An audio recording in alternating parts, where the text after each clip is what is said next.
So Kibsi was created when we realized that customers were unable to leverage the power of computer vision inside their physical locations, like their factories and warehouses. We saw lots of projects where, man, a camera placed in this environment, looking at this business process, could really help measure, monitor, improve a process.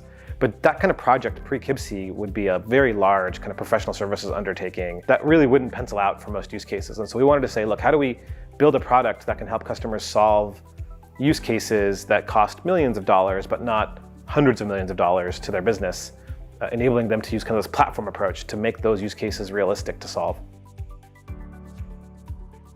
My co-founders and I have worked together through multiple startups now, and the last journey when that was over and we were all looking for what comes next, there was a discussion about, hey, we should just take a year off. I was like, no, I can't take a year off. I don't know how to do that. Are we gonna start a company and what's it gonna do? Like, we didn't leave our last roles with anything particular in mind. Here we are all kind of wondering, what do we do next? We had a lot of interest in AI and IoT. It was a space that was the most fun for us in the last journey. Every time we were engaging with a customer about how to bring IoT into their business or how to bring AI into their business.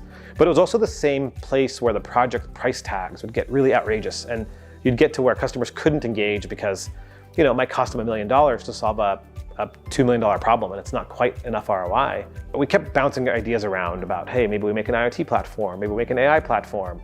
And eventually Eric made some kind of comment about how hard it was for customers to build vision-based applications. We sort of think about that and said, you know what, yeah, there's really no equivalent to a drag and drop, point and click, kind of fully integrated platform for these vision-based apps. We sat around for literally 2 months, I think, toying with different ways you could build a platform that could solve such varied use cases, right? We tested against, you know, the hypothetical, I want to detect spilled popcorn at a theme park on one hand, and the hypothetical complicated manufacturing process on the other.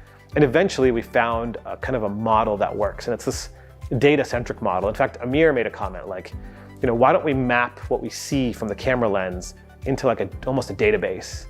And then we can apply all the logic. And so it was kind of this two-step approach, as opposed to trying to go right from the camera to some outcome. Go from the camera to some interesting data model that could be customized to the use case, and then apply logic on top of that data model. And that really clicked, and every use case we tested that against worked. And we looked at retail and restaurants and warehouses and manufacturers. You know, we got a lot of great feedback from that process. We learned a lot, but what we learned most of all is that we probably need to focus in on warehouses and factories where the ROI is so obvious, where the opportunity is so large for customers. And we also realized we probably need to become kind of a full service operation. So help customers integrate, help customers build their first Kibsi app, and then help them become users on their own and help them become familiar with the platform itself. Those changes are really what helped us then click from this, you know, seed stage startup wondering how to get to market to, okay, now we've figured out market fit, now we're seeing engagement, now we're seeing revenue grow. And that's kind of where we are today. Yeah, building Kibsi was an interesting journey. So we're building something that no one's ever seen before. We don't know of any analog products we could point people to. And we're telling you, hey, we're gonna use cameras to solve your business problem. And the interesting part about that is the first place people's heads go is like self-driving cars or these kind of extreme use cases. It was interesting to try to get to a point where we could demonstrate enough of the platform to then get the light bulb moments we needed. So we started Kibsi at first by taking a bunch of use cases that we could imagine from our past. We went back to the last 10 years of doing consulting work and said, what have we seen out there? We wrote them all down. And that was our first set of guidance, was this like historical understanding from customers of the past. Then we built enough of the platform to demo it and get it in front of people and be able to produce some real output.